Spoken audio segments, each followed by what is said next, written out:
Hi everyone, welcome to Manabadi. This is Sunil. ఈ video సెషన్లో మనం ప్రొవిజన్స్ ఆఫ్ జెంటిల్మెన్స్ అగ్రిమెంట్ కోసం చూద్దాం. సో అసలు ఏంటి ఆ జెంటిల్మెన్స్ అగ్రిమెంట్లో ఏముంది, అసలు ఎప్పుడు సైన్ చేయడం జరిగింది, ఎవరు సైన్ చేయడం జరిగింది, దాంట్లో ఒక్కొక్క ప్రొవిజన్ ఏంటో క్లియర్గా 1 by 1 ఈ వీడియో సెక్షన్లో మనం చూడబోతున్నాం. అండ్ మీకు ఇంకేం టాపిక్స్ కావాలో ఖచ్చితంగా కామెంట్ సెక్షన్లో మెన్షన్ చేయండి. ఎక్కువ మంది ఏది అడిగితే అది మేము వాళ్ళకి అందించడానికి అయితే ట్రై చేస్తాం. ఓకే, టాపిక్లోకి వెళ్దాం. Gentlemen's agreement. So gentlemen's agreement was made between Andhra and Telangana leaders on 20th February 1956 in New Delhi. So ఆంధ్రాని తెలంగాణ కలిపేటప్పుడు ఏంటంటే ఆంధ్ర లీడర్స్ని తెలంగాణ లీడర్స్ని న్యూఢిల్లీలో 1956న 20th Februaryన కూర్చోబెట్టి కొన్ని ప్రొవిజన్స్ చెప్పి సో వాటిని యాక్సెప్ట్ చేయించి సైన్ చేయడం జరిగింది. సో ఆ అగ్రిమెంట్ పేరే gentlemen's agreement.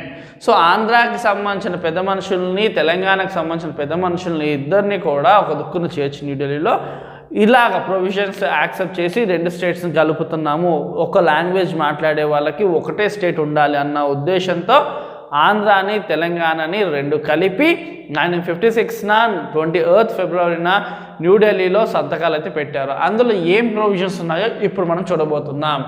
Expenditure on administration was to be borne proportionately by the two regions. So అడ్మినిస్ట్రేషన్స్కి పెట్టే ఖర్చు ఏదైతే ఉందో ఏ ప్రాంతం వాళ్ళకి నుంచి ఎంతెంత రెవెన్యూ వస్తుందో దానికి అనుగుణంగా వాళ్ళకి ఖర్చు పెట్టాలి అన్నది ఫస్ట్ ప్రొవిజన్. ఏంటి, ఏ ప్రాంతం వాళ్ళ దగ్గర నుంచి ఎంతెంత ప్రపోర్షనేట్లో వస్తుందో ఆ ప్రాంతానికి ఆ ప్రపోర్షనేట్లో ఖర్చు పెట్టాలి అన్నది ఫస్ట్ ప్రొవిజన్. సో ఆ ప్రాంతపు ఆదాయం బట్టి ఆ ప్రాంతం మీద కూడా ఖర్చు ఉండాలి అన్నదే first provision. Second provision, surplus revenue from Telangana region would be spent only for the development of Telangana. Telangana ప్రాంతం నుంచి ఏదైతే మిగుల రెవెన్యూ అంటే మిగిలిపోయే సర్ప్లస్ రెవెన్యూ వస్తుందో అంటే తెలంగాణ ప్రాంతంలోని ఖర్చుకు దాటి వచ్చే ఆదాయం ఏదైతే ఉందో సర్ప్లస్ రెవెన్యూ, ఆ రెవెన్యూని తిరిగి తెలంగాణకి ఖర్చు పెట్టాలి అన్నది సెకండ్ కండిషన్. అండి, సర్ప్లస్ రెవెన్యూ ఏదైతే తెలంగాణ రీజన్ నుంచి వచ్చే సర్ప్లస్ రెవెన్యూ ఉందో అది తెలంగాణ డెవలప్మెంట్కి సంబంధించే ఖర్చు పెట్టాలి అన్నది నెక్స్ట్ ప్రొవిజన్. ఆ తర్వాత ప్రొవిజన్ చూసుకుంటే the existing educational facilities in Telangana would be reserved for the students of Telangana only. Education institutions ఇక్కడ ఏవైతే ఉన్నాయో వాటిలోని తెలంగాణ స్టూడెంట్స్కే ప్రిఫరెన్స్ ఇవ్వాలి, వాళ్ళకే రిజర్వేషన్స్ కల్పించాలి అన్నది నెక్స్ట్ ప్రొవిజన్స్. సో ఫస్ట్ ఏంటి, ఎక్స్పెన్సెస్ దాని మీద సంబంధించి. రెండో చూసిన ప్రొవిజన్ ఏంటంటే ఈ సర్ప్లస్ రెవెన్యూని దీంట్లోనే తెలంగాణ నుంచి వచ్చిన సర్ప్లస్ రెవెన్యూని తెలంగాణకి ఖర్చు పెట్టాలి. మూడో ప్రొవిజన్ మనం చూసింది ఏంటి, ఎడ్యుకేషన్ ఫెసిలిటీస్లో తెలంగాణ ప్రాంతంలో ఉన్న ఏవైతే ఎడ్యుకేషన్ ఇన్స్టిట్యూషన్స్ ఉన్నాయో వాటిలో తెలంగాణ వాళ్ళకే ఎక్కువ ప్రాముఖ్యత ఇవ్వాలి అన్నది next provision. It was agreed to continue the Mulki rules. Mulki రూల్స్ని కంటిన్యూ చేయాలి. సో ముల్కీ రూల్ ప్రకారం ఏంటి, 80% ఏదైతే తెలంగాణలో ఉద్యోగాలు ఉన్నాయో 80% తెలంగాణ వాళ్ళతో నింపాలి, 20% మిగతా ప్రాంతాల వాళ్ళకి ఇవ్వాలి. అండ్ అంతేకాకుండా తెలంగాణలోని కనీసం 15 సంవత్సరాలు ఉంటేనే అతను తెలంగాణ ప్రాంతానికి సంబంధించిన వాడు అవుతాడు, రెసిడెంట్ ఆఫ్ తెలంగాణ అవుతాడు లేదా కాడు. ఆ రెసిడెన్షియల్ స్టాటస్ ఇలాంటి రూల్స్ అన్ని కూడా ముల్కీ రూల్స్లో ఉన్నాయి, అవి యథాతథంగా కంటిన్యూ చేయాలి. And next, it was agreed to set up a regional council to oversee the needs and development of Telangana. ఒక రీజనల్ కౌన్సిల్ కమిటీని ఎస్టాబ్లిష్ చేయాలి.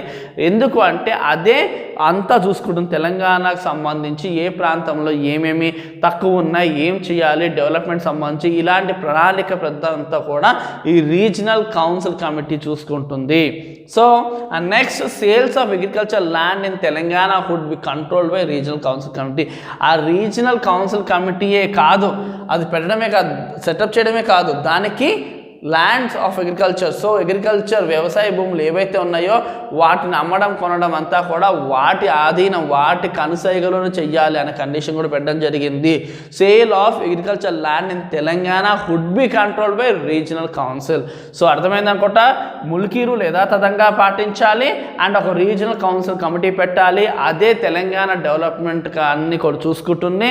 అండ్ అంతేకాకుండా దాని చేతిలోనే సేల్స్ ఆఫ్ ల్యాండ్ అగ్రికల్చర్ సంబంధించి కూడా దాని చేతిలోనే ఉంటుంది ఉంచాలి. నెక్స్ట్ చూసుకుంటే the Andhra Pradesh ministry will consist of 40% members from Telangana and 60% from Andhra Pradesh. So Andhra Pradesh ministries అంటే ఏదైతే మినిస్ట్రీ ఉంటుంది కదా, so for example home minister, finance minister, ఇలాంటి మినిస్ట్రీకి సంబంధించి 40% ఒక 10 మంది మినిస్టర్లు ఉన్నారనుకోండి, 4 తెలంగాణ నుంచి రావాలి, 6 మిగతా ప్రాంతం నుంచి రావాలి. సో 40% తెలంగాణ నుంచి అండ్ 60% ఆంధ్ర రీజన్ నుంచి రావాల్సి ఉంటుంది. And next, if the chief minister belongs to Telangana region, the deputy chief minister must be from Andhra region and vice versa. అంటే చీఫ్ మినిస్టర్ ఒక ప్రాంతం నుంచి వాడైతే డిప్యూటీ చీఫ్ మినిస్టర్ ఇంకో ప్రాంతం వాళ్ళకి ఇవ్వాలి. ఫర్ ఎగ్జాంపుల్ తెలంగాణ అతనికి కనుక సీఎంని చేస్తే అప్పుడు ఆంధ్ర రీజన్ అతన్ని డిప్యూటీ సీఎంని చేయాలి. అలా కాదు, ఆంధ్ర రీజన్ అతనే సీఎం అయ్యాడు అనుకోండి, అప్పుడు డిప్యూటీ సీఎం కింద తెలంగాణ అతన్ని పెట్టాల్సి ఉంటుంది. సో అంటే సీఎం ఒక ప్రాంతానికి, డిప్యూటీ సీఎం ఒక ప్రాంతానికి ఖచ్చితంగా ఇవ్వాలి అన్న కండిషన్ అయితే మనకు ప్రొవిజన్స్లో కనిపిస్తుంది. ఓవరాల్గా చూసుకుంటే ఎక్స్పెండిచర్ అండ్ అడ్మినిస్ట్రేషన్ ఆ ప్రాంతం వారి నుంచి వచ్చే ఆదాయం బట్టి వాళ్ళ ఖర్చు ప్రపోర్షనేట్ కూడా ఉండాలి. ఆ శాతం ఎంత శాతం అయితే వాళ్ళ దగ్గర నుంచి ఆదాయం వస్తుందో ఆ శాతం అనుగుణంగానే వాళ్ళ ఖర్చు కూడా పెట్టాలి. రెండవది, సర్ప్లస్ రెవెన్యూ ఏదైతే తెలంగాణ నుంచి వస్తుందో ఆ రెవెన్యూ తిరిగి తెలంగాణకే ఖర్చు పెట్టాలి. మూడవది ఏంటంటే ఎడ్యుకేషనల్ ఫెసిలిటీస్ ఏదైతే తెలంగాణలో ఉన్నాయో అక్కడ తెలంగాణ రెసిడెంట్స్కి ఎక్కువ ఇంపార్టెన్స్ ఇవ్వాలి. నాలుగవది, ముల్కీ రూల్ని అలానే కంటిన్యూ చేయాలి. అండ్ అంతేకాకుండా డెవలప్మెంట్ కోసం రీజనల్ కౌన్సిల్ కమిటీని సెటప్ చేయాలి. అండ్ దానికి సేల్ ఆఫ్ ల్యాండ్ అగ్రికల్చర్ అధికారాన్ని అందించాలి. అండ్ అంతేకాకుండా మినిస్ట్రీకి సంబంధించి 60% ఆంధ్ర మినిస్టర్స్ ఉంటే 40% తెలంగాణ మినిస్టర్స్ ఉండాలి. అంటే 10లో 6 ఆంధ్ర వాళ్ళైతే 4 తెలంగాణకు సంబంధించి మినిస్ట్రీ ఉండాలి. అండ్ లాస్ట్ చూసుకుంటే చీఫ్ మినిస్టర్ ఒక ప్రాంతం నుంచి అయితే డిప్యూటీ చీఫ్ మినిస్టర్ ఇంకో ప్రాంతం నుంచి వాడై ఉండాలి. తెలంగాణకు సీఎం ఇస్తే ఆంధ్రాకి డిప్యూటీ సీఎం ఇవ్వాలి, లేదు ఆంధ్రాకే సీఎం ఇస్తే తెలంగాణకి డిప్యూటీ సీఎంని ఇవ్వాలి. ఇలాగా వైస్ వర్సా అంటే ఒకసారి వాళ్ళు ఒకసారి వీళ్ళు ప్రకారంగా సమాంతరంగా అధికారాన్ని, హక్కుల్ని, ఉద్యోగాల్ని అన్ని కూడా పంచుకోవాలన్న ఉద్దేశంతో జెంటిల్మెన్స్ అగ్రిమెంట్ అయితే 1956న ఆంధ్ర అండ్ తెలంగాణ లీడర్స్ ఇద్దరు కూర్చుని ఢిల్లీలో సంతకాలు అయితే పెట్టడం జరిగింది. ఐ హోప్ ఈ జెంటిల్మెన్స్ అగ్రిమెంట్ మీకు చాలా క్లియర్గా అర్థమైంది అనుకుంటున్నాను.